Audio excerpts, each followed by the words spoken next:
bien dans son job. Camille Puech, bonjour. Bonjour Arnaud. CEO de Cali Social, qui est une entreprise qui est vraiment dans le care, qui est dans l'accompagnement psychologique, l'accompagnement des salariés. D'abord, un mot quand même, parce que c'est intéressant, votre entreprise, elle est en prise directe avec l'état d'esprit des salariés. Comment ils se portent, nos salariés, aujourd'hui ? Les salariés sont à l'image de la population française, en fait. Malheureusement, la Covid a provoqué une hausse des troubles anxieux et des troubles dépressifs. On a fait x2 sur la part des Français en état anxieux et en état dépressif. C'est un petit peu redescendu au début de la Covid, mais c'est remonté tout de suite après avec le climat anxiogène que l'économie et la société vit depuis la fin de la Covid, en fait. On a la crise en Ukraine. La crise énergétique, pour la lier d'ailleurs, puisque ça a généré beaucoup d'inquiétudes sur comment je me chauffe, est-ce que je mets un gros pull ?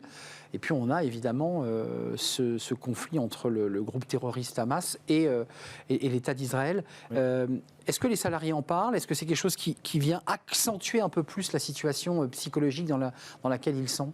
Oui, alors déjà, il y a aussi un autre élément, c'est que toutes ces crises provoquent une nécessité forte de transformation de l'économie. On a une crise financière aussi, avec une forte inflation, une hausse des taux. Donc toutes les entreprises sont en ce moment dans des schémas de transformation lourds, sur lesquels vient se rajouter ce climat anxiogène de tensions géostratégiques qu'on retrouve dans plusieurs endroits sur Terre, malheureusement.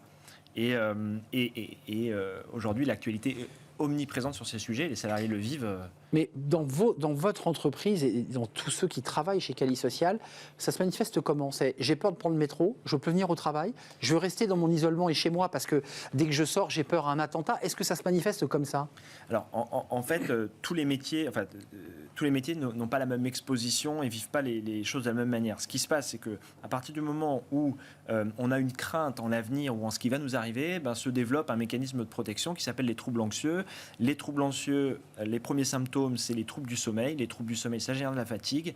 Et la fatigue, baisse des défenses immunitaires, dégradation de la santé physique et mentale. Et le repli sur soi, effectivement, qui est un des symptômes qui arrivent naturellement sur cette situation. Donc après, ça peut se manifester chez certains individus sur le métro, parce qu'on a connu par le passé des attentats dans les métros. Et effectivement, c'est un lieu de crainte, une zone de crainte.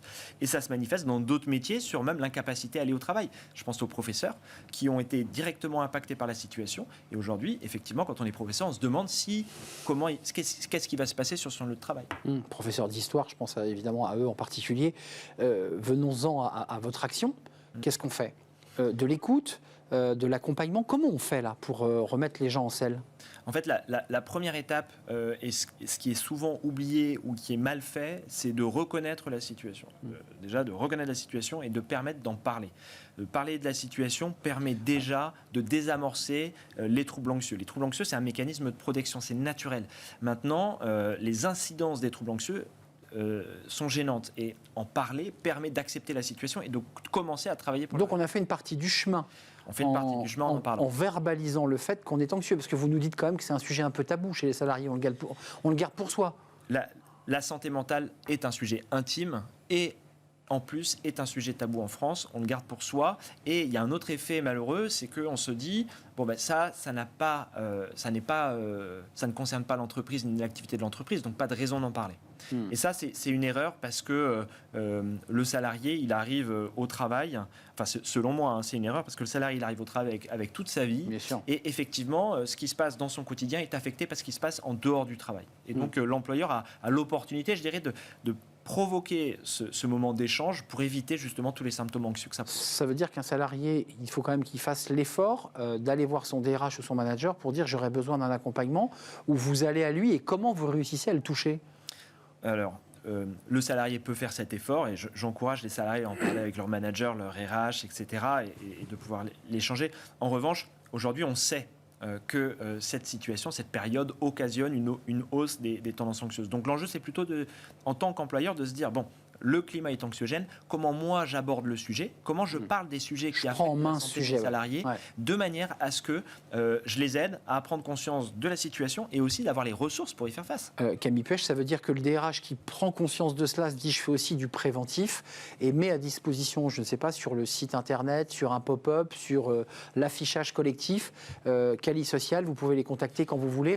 Comment ça marche ? Oui, c'est une des ressources. le fait d'afficher et de dire les troubles anxieux, déjà de faire de la pédagogie, des campagnes de prévention sur les troubles anxieux, et de simplement dire la période est favorable aux troubles anxieux et c'est important d'en être conscient et de se prévenir contre ces troubles anxieux. Il y a des techniques très très simples qu'on peut tous appliquer.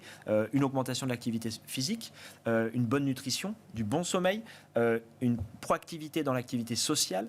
Tous ces facteurs-là favorisent la réduction des troubles anxieux. Et si ça ne suffit pas, et j'ai même pas envie de dire si ça ne suffit pas, c'est que aujourd'hui, on est dans un contexte où on a quand même énormément de facteurs de risque en fait sur les salariés, sur tout le monde.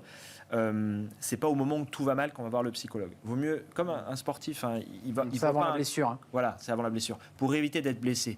Pas une fois que je suis blessé, je vais aller voir le médecin. Non, c'est je vois mon médecin pour éviter d'être blessé, pour avoir des bons comportements et le jour J ne pas justement être mal. Avant de nous quitter, parmi l'augmentation, et vous le dites, le nombre de cas a augmenté, pas uniquement d'ailleurs lié aux guerres, mais à l'inflation, aux angoisses diverses et variées. L'accompagnement va jusqu'où chez vous? C'est-à-dire que, comment on fait là? Vous arrêtez l'histoire à quel moment? Alors, nous, notre métier, c'est pas de faire une psychanalyse ou une psychothérapie du collaborateur. Notre métier, c'est d'aider le collaborateur à prendre conscience de la situation, d'identifier les ressources à sa disposition et éventuellement de définir un plan d'action, en fait, par rapport à ce qu'il vit. Et c'est là que ça s'arrête. Après, il y a un point, somme toute, où je pense qu'il y a un avant et un après, et maintenant, il va falloir vivre avec ça, c'est il y a un climat de peur auquel la société française est particulièrement pas habitués et c'est un cas particulier qu'on a été isolé des variations économiques, des tensions, etc. Le premier enjeu, et ce qui va être très très difficile, c'est comment vivre et accepter finalement vivre avec part de peur dans la vie. C'est ça le sujet que vous mettez sur la table, vivre avec et presque accueillir cette peur pour pas avoir ces traumatismes anxiogènes. Merci Camille Puech de nous avoir éclairé, parce que vous êtes évidemment en prise directe, vous et toutes vos équipes, avec cette réalité anxiogène des salariés citoyens, parce que ce sont des citoyens qui vous parlent. CEO de Cali Social. Ravi de vous avoir accueilli, Camille Puech. On tourne une page, on va s'intéresser au coworking. Tiens, d'ailleurs, est-ce qu'il y a un lien? Je ne sais pas, mais en tout cas, le coworking a explosé. Crise Covid oblige, et il est entré de plein pied dans notre paysage professionnel. Beaucoup de salariés ne vont plus au bureau, mais vont en coworking. On en parle avec l'un des leaders du coworking en France, et on accueille évidemment le directeur d'IWG.